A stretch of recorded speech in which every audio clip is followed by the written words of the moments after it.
I saw a few nice waves. That was very kind of you. Thank you. That makes me feel very seen. Welcome to, oh, more waving. That's good. Welcome to Dirty Looks at PPOW. It's very exciting to be here. My name is Ted Kerr. I'm Karl McCool.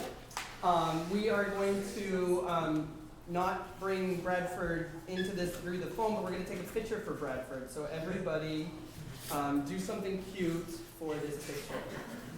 Everyone heads together. Yeah, okay. Cute.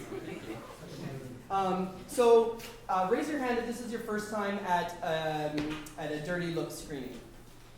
Okay, welcome. That's beautiful. Raise your hand if this is your first time at PPOW Gallery. Again, welcome. Thank you for being here. So what we're going to do today is we're going to tell you a little bit about Dirty Looks, a little bit about PPOW, then we're going to introduce someone to introduce the film, then we're going to show the films, and then we're going to talk about the films. Cool? Cool. Okay, good. Dirty Looks is? It's a monthly platform for queer experimental film and video. We're in different locations every month, pretty much. This is really great to be back at PPOW because we haven't been here since October 2011. And so we're really excited to be back.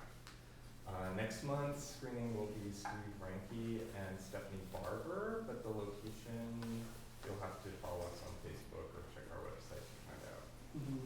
Or if you see us on the street, feel free to say hi and ask us then. To hear more about PPOW, can the OW come on up? This is Wendy, everybody. Say hi to Wendy.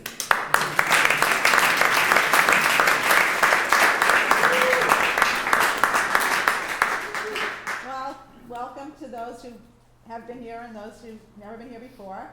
We got a phone call or an email from Karl asking us if we'd host this, and without even thinking for like a nanosecond, I was like, yes, of course we'll do this.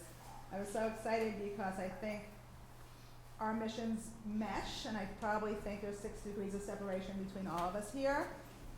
Penny, my partner, Penny Pilkington, and I opened in 1983 in the East Village, and it's exciting to see these films tonight because a filmmaker died in 1985, AIDS-related death, and so many people died without knowing their work, so I'm super excited to see it. We represent the estates of Martin Wong and David Wojnarowicz, and Hunter Reynolds, and many other important artists. I bring them up because I think that's where our missions and our history meet. So thank you so much for coming. Follow us on Facebook, on Instagram, or just, come when you're on the block or whenever. Mm-hmm. And enjoy. Thank you.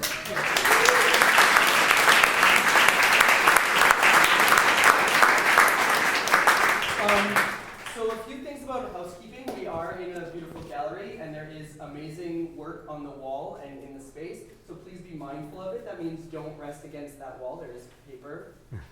And then be careful over there. There's a beautiful porcelain piece, and no one wants to hear that fall. Oh, Be also careful of the pieces over here, and also enjoy it. Like, think. Part of the thing about Dirty Looks is that it's about making these connections. So think about these films in relation to the art and the walls, in relation to the people that are around you, in relation to the streets that you walk to get here. To give us a little introduction to Roger and his work, please welcome Jim.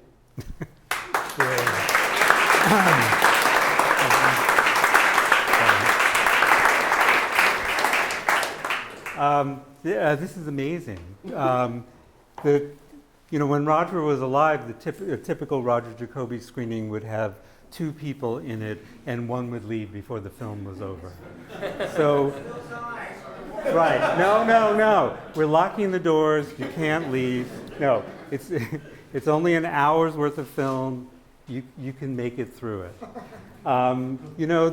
These are strange experimental films. Roger shot on an Oricon, which was a 16 millimeter camera that shot sound on the film simultaneously. It was even in 1975, it was an old-fashioned way of filming. It was the same camera that Warhol used for doing his early films.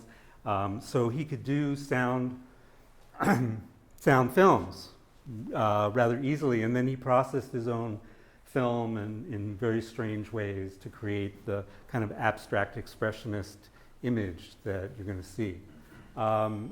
His early work was mostly starring his lover at the time, Undine, who was the Andy Warhol superstar, the actor who in Chelsea Girls was probably the first person to announce on screen that he was a homosexual. I'm a homosexual. What's more, I'm a homosexual by choice. And then, like shot up and amphetamine, the gay art world was fueled by amphetamine in those days. So the first film, Dream Sphinx Opera, which Roger usually misspelled as Dream Sci-Finx Opera, it stars Undine and Sally Dixon and shot in Pittsburgh where they lived. And it's sort of typical of his early work. And then, when he and Undine broke up when did they break up? 77, something like that. Roger, was sort of fishing around for, what does he do to make films and what is he going to make films about? And he started making a film based on the opera Thais. And it was supposed to star Natalka Voslakov and God knows what it would have been like. But it sort of evolved into how to be a homosexual. And then, when this was first shown in the early 80s, people would come expecting a how-to film, which it is, and only in a very strange way. And in fact, I remember one great screening in Hartford where there ended up actually a fist fight between one of the audience members and Roger's brother, because he just all your expectations about, we have all these expectations about film, and I think you all know, what you expect when you come to a movie. None of them will be met tonight. Absolutely none of them. So this is stuff unto itself. What's the word? Sui generis, right? So relax, enjoy, and we'll talk about it afterwards. Thanks for coming.